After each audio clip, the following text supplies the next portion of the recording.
आशा की जोत मैथिली कार्यक्रम में हम अहाँके एक बेर आर स्वागत कर रहल छी। विश्वास करैत छी जे अहाँ सब खूब नीकसँ होयब। हमर पूर्ण विश्वास अछि जे अहाँ सब प्रभु यीशु मसीहक प्रेम में आगाँ बढ़ि रहल छी।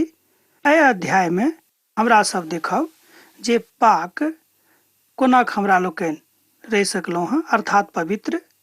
आ पापक जे बाह्य आवरण अछि तकरा हमरा लोकनि कोना कऽ भगा सकैत छी, आ पापक जे भीतरी आवरण अछि तकरा हमरा लोकनि कोना कऽ साफ कऽ सकैत छी। हमर भाई बहिन, अब हमरा संगे अहूँ खोलि लिअ लय व्यवस्थाक पोथी तकर 12हम अध्याय। जतऽ सब ठाम पापे पाप छैक, अर्थात हमरा सब पापसँ भरल समाज में, पापसँ भरल दुनिया में रहैत छी। ई सुनि कऽ अहाँ घबरायब नहि आ तमसायब नहि, किएक तऽ जँ अहाँ आजुक दुनियाके चारू कात देखबेक परिदृश्य में, परिप्रेक्ष्य में, तऽ की पायब जे सब केओ अपने में लिप्त छथि। केओ दोसराक भलाइके बात नहि सोचैत छथिन। सब केओ अपने में परेशान छथि आ अपने परिपूर्णताक लेल सेहो इच्छा राखैत छथि। भाई बहिन, ई एक तरहक पाप थिक। एही तरहक दुनिया में हमरा लोकनि अखन रहैत छी। तैं बनल काजक हमरा लोकनि बिगाड़ि दैत छी, किएक तऽ पिता परमेश्वर प्रेमक कारणे एहि संसारक सृष्टि कयलथि। प्रभुक दास दाऊद अपन भजन शैली में, भजनक भाषा में कहैत छथि कि मनुख जाति अहाँक बिनु कतौ शांतिसँ नहि निवास कऽ सकैत छथि। हमर भाई बहिन, ई बात परम सत्यक थिक। जँ अहाँ भजनक पोथी पढ़ने होयब तऽ 51 भजनक 5म भजनक जँ अहाँ देखबै ओतऽ एहि बातक बतायल गेल छैक। देखियो, हम अधर्मक कारणे उत्पन्न भेलहुँ हैं और पापक साथ अपन माताक गर्भ में पड़लहुँ हैं। देखियो, भजनकार कतेक वेदनाक साथ एहि भजनक लिख रहल छथि आ अपन उद्गार व्यक्त कर रहल छथि। ओहि काल में लोक सब स्त्री के माय के संज्ञा दैत रहैक।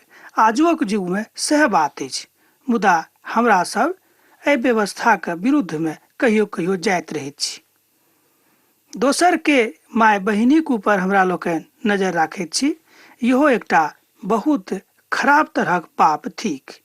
पवित्र पोथी में बतावल गेल अछि कि जँ अहाँ अपन माय के, अपन बहिन के इज्जत राखैत छी, बड़ बढ़िया बात अछि, मुदा जँ अहाँ अपन पड़ोसीक माय बहिनीक इज्जत नहि बुझैत छी तऽ ई बड़ खराब बात अछि।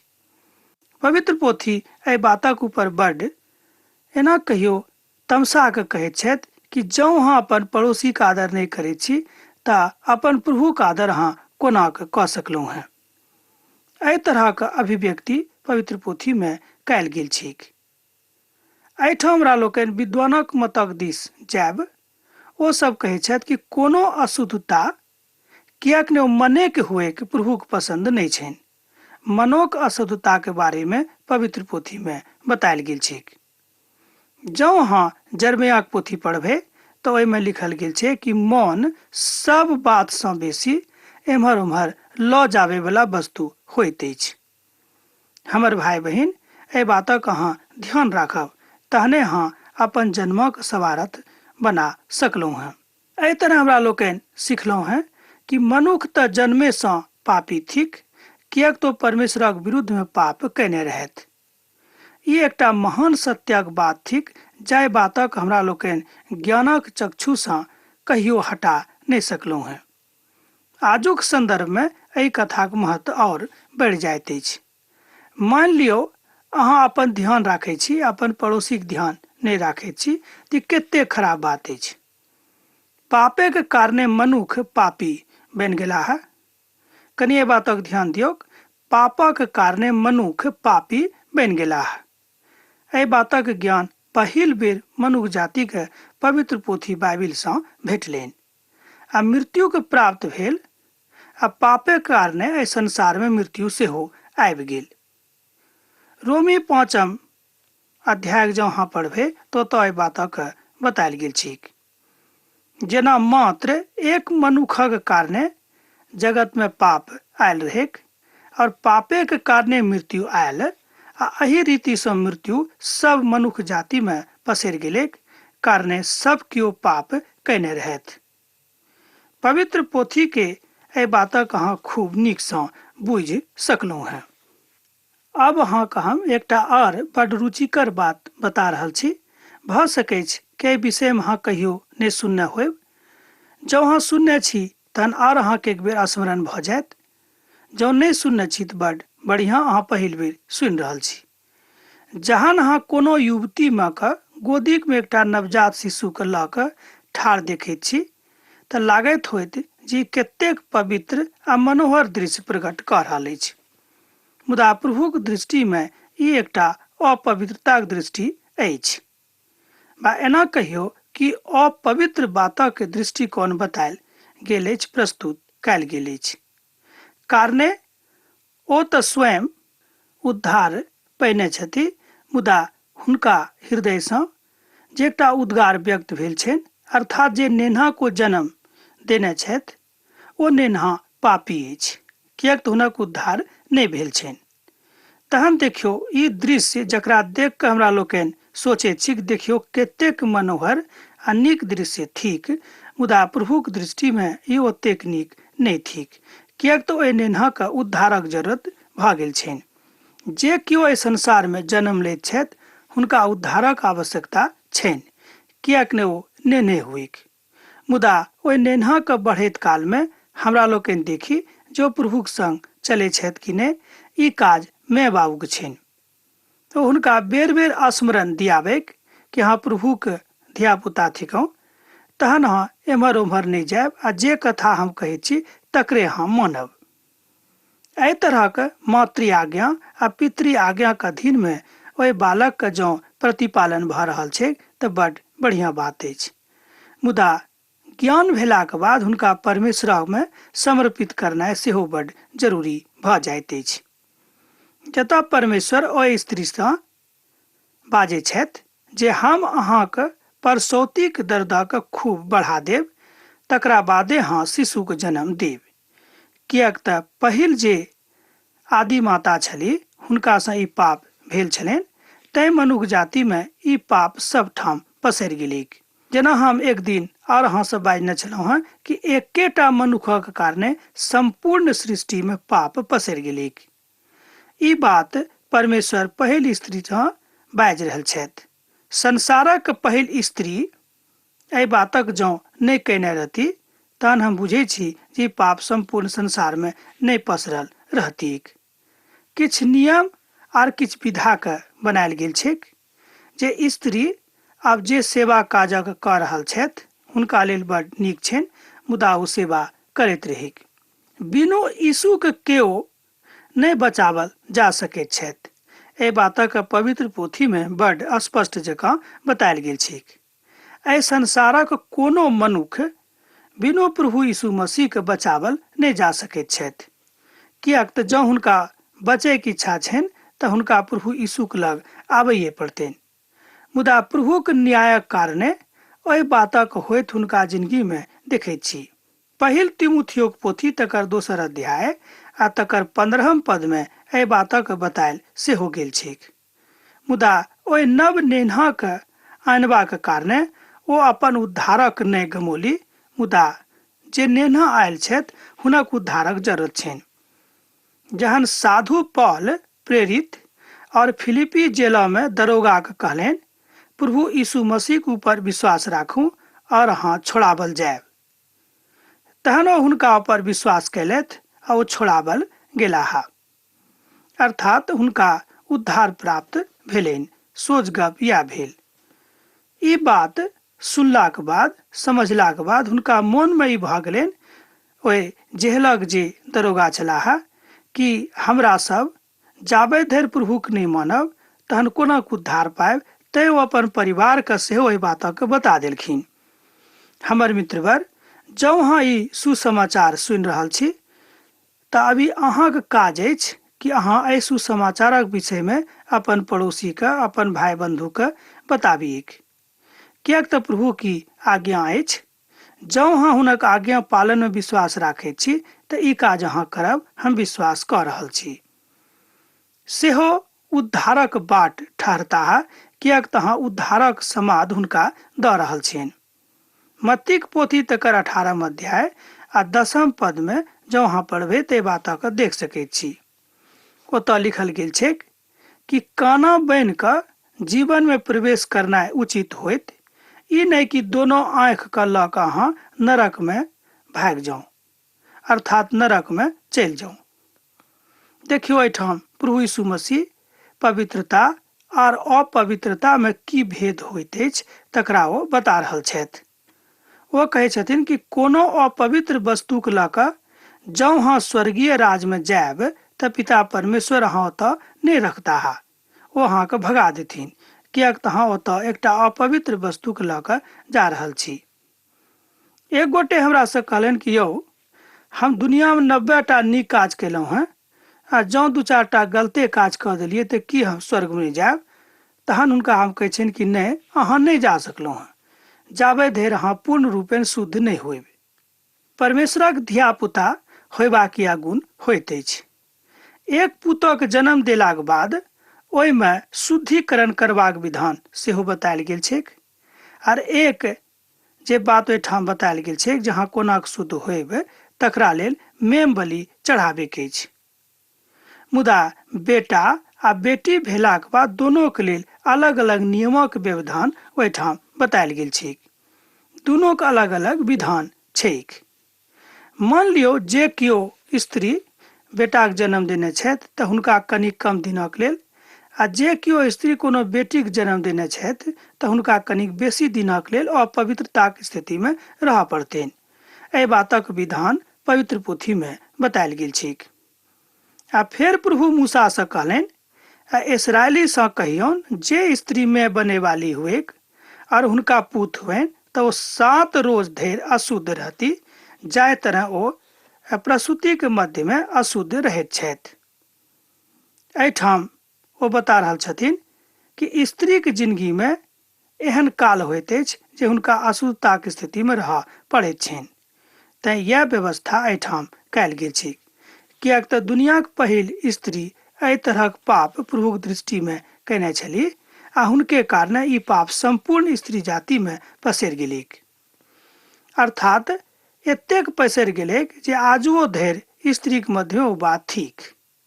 मुदा हाँ, जे केओ स्त्री प्रभु यीशु मसीह के अपन उद्धारकर्ता के रूप में मानि लेने छथि, हुनका जिंदगी से अशुद्धता खत्म भऽ गेल छनि। शुद्धिकरणक आवश्यकता पड़ैत अछि हमरो सभक। मान लियौ हमरो सब जँ पाप करब तऽ पापक लेल प्रायश्चित करैएटा पड़त। एहिमे मूसाक नियम बताबैत अछि। 8म रोज पूतक खतना कयल जायत, आ तकरा बाद ओ स्त्री अपन शुद्ध करऽ वाला रुधिर में 33 रोज रहेक, जाबे धरि हुनक शुद्ध होयबाक दिन पूरा नहीं हुएक। एहिठाम देखियौ बड स्पष्ट आज्ञा देवल गेल छैक। एहि बातक अहाँ लय व्यवस्थाक पोथी तकर 3 आ 4 पद में देख सकलहुँ हैं। अपवित्रता काल में ओ स्त्री कोनो पवित्र स्थान में प्रवेश नहीं करतीक। ई व्यवस्था इसराइली स्त्री के सेहो देवल गेल रहनि। यह बात साधु पॉल रोमिक पोथी तकर 9 अध्याय आ तकर 6 आ 7 पद में बाजि रहल छथि। आ मैं का दोसर अपवित्रता के काल 30 रोज तक रहतीक, किएक ई अवधि ओहिठाम 40 दिना के रहेक। आ पूर्णोनेमक काल में ई व्यवस्था प्रभु इसराइली लोकक प्रदान केने रहथि। प्रभु यीशु सेहो अपना शुद्धता के लेल बढ़ल छलाह।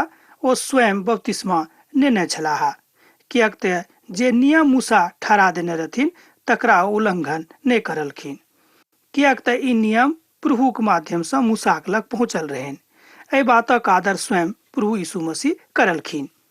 हमर भाई बहिन, जँ हमरा सब प्रभु का आदर नहीं करबै तऽ के हुनक आदर करतीक?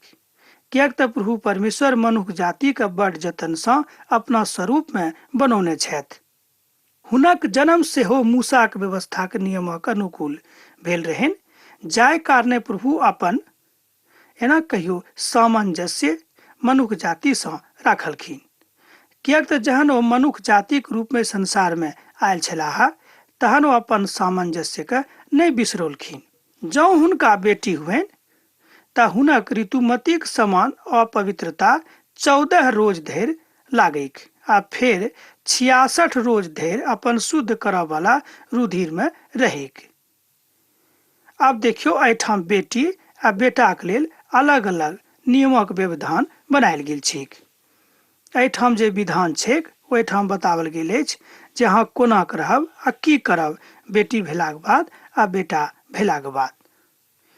तहन कोनो कोनो समाज में आजुओ दिन धरि एहि तरहक व्यवस्था अछि। मुदा प्रभु यीशु मसीहक आगमनक बाद, हुनक जन्म लेलाक बाद प्रभु यीशु मसीह एहि सबटा व्यवस्थाक ऊपर मालिक बनि गेलखिन, राजा बनि गेलखिन। किएक तो स्वयं पिता परमेश्वरक अवतार छथि, स्वयं प्रभु छथि। तैं पवित्र पोथी में पढ़ला से एकटा बात हमरा लोकनि सीख सकैत छी कि प्रभु यीशु मसीह पूर्ण रूपेण मनुख रहथि आ पूर्ण रूपेण परमेश्वर रहथि। ई दुनो गुण हुनका में भरल रहनि। किएक तऽ बहुत ठाम ओ पूर्ण मनुखत्व में दिखाई पड़ैत छथि आ बहुत ठाम ओ पूर्ण रूपेण ईश्वरत्व में दिखाई पड़ैत छथि। तहन हमरा लोकनि एहि बातक बुझि सकलहुँ हैं कि हमरा लोकनि कतऽ ठाढ़ छी। अहाँ में से जतेक लोक मसीह में बपतिस्मा लेने छी ओ मसीह के पहिर लेने छी, एहि बातक गलतियों पोथी में बतायल गेल छैक। अब नहीं तऽ केओ यहूदी रहलाह आ नहीं यूनानी, आ नहीं केओ दास आ नहीं स्वतंत्र, आ नहीं केओ नर आ नारी, किएक तऽ अहाँ सब मसीह यीशु में एक थिकौ हैं। एहिठाम गलतियों पोथी में परमेश्वरक वचन एहि बातक स्पष्टीकरण कऽ रहल छथि कि अब जे केओ मसीह में छथि हुनका में स्त्री आ पुरुष होयबाक जे भेद रहे सेहो खत्म भऽ गेल अछि। हमर भाई बहिन, जँ अहाँ परमेश्वरक वचनक अध्ययन नीक सँ कऽ रहल छी तहन अहाँ एहि सबटा बातक महत्वक खूब नीक सँ बुझि सकलहुँ हैं। दोसर पद में एना बतायल गेल छैक, जँ अहाँ मसीह थिकौ हैं तऽ इब्राहिमक वंशज और प्रतिज्ञा के अनुकूल हुनक बारिश सेहो थिकौ हैं। एहि बातक एहि पोथी के 29 पद में बतायल गेल छैक। अर्थात गलतियों पोथी में पवित्र स्थान में जँ अहाँ ठाढ़ छी तहन अहूँ के पवित्र रहक जरूरत अछि। बिनु शोणित बहुने केओ शुद्धिकरणक दिस नहीं जा सकैत छथि, किएक तऽ एहि बातक हमरा लोकनि मूसाक व्यवस्था सँ सेहो सीख रहल छी। जहन हुनक शुद्ध होयबाक दिन पूरा होएक तहन हुनका बेटा भेल हुएन वा बेटी, ओ होम बलि के हेतु एकटा मेमना के लऽ जायक। एहिठाम जे मेमना शब्द आयल अछि ओ प्रभु यीशु मसीह दिस इशारा करैत अछि। तकरा ओ कहैत छथि कि ओ मेमना के लऽ जाकऽ तंबू के द्वार पर याचक के दऽ देक। तहन याचक तकरा प्रभु के सन्मुख में भेंट चढ़ाबैक और हुनका लेल प्रायश्चित करेक। तहन ओ अपन रुधिरक बहे के अशुद्धता सँ छुटि कऽ शुद्ध ठहरती। जाहि स्त्री के पुत वा पुत्री भेल हुएन हुनका हेतु यह व्यवस्था ठहरावल गेल छैक। तहन हमरा लोकनि जेना अहाँके बता रहल छी कि परमेश्वर देखियो मनुष्य जाति के सबटा आचरण के अपना ध्यान में राखि कऽ आज्ञा दऽ रहल छथि आ व्यवस्था सेहो दऽ रहल छथि। किएक तऽ हुनका मालूम रहनि कि जँ मनुष्य अपन व्यवस्था पर चलत तो कहियो परमेश्वरक राज में प्रवेश नहीं करता है, किएक तऽ मनुष्य कोनो व्यवस्था के पूर्णता में नहीं लऽ जा सकै छै। किएक तऽ मनुष्य जे छथि ओ माटि के छथि आ माटि में तरह तरह के गुण आ अवगुण भरल रहैत छनि। एहि बातक पूर्ण रूपेण ज्ञान प्रभुक रहनि, तैं पवित्र पोथी में लिखल गेल छै कि परमेश्वर के मालूम छै जे हमरा सब माटि थिकौ हैं। जँ हुनका लग पशु नहीं हुएक तऽ तकरा बदला में ओ दोसर वस्तु चढ़ेबाक एहिठाम आज्ञा देवल गेल छैक। किएक तऽ प्रभु जानैत रहथि कि समाज में गरीब आ अमीर सब तरहक लोग छैक। मान लियो जे केओ अमीर छै से तऽ दऽ सकैत छथि आ जे केओ गरीब छथि ओ तऽ नहि दऽ सकैत छथि।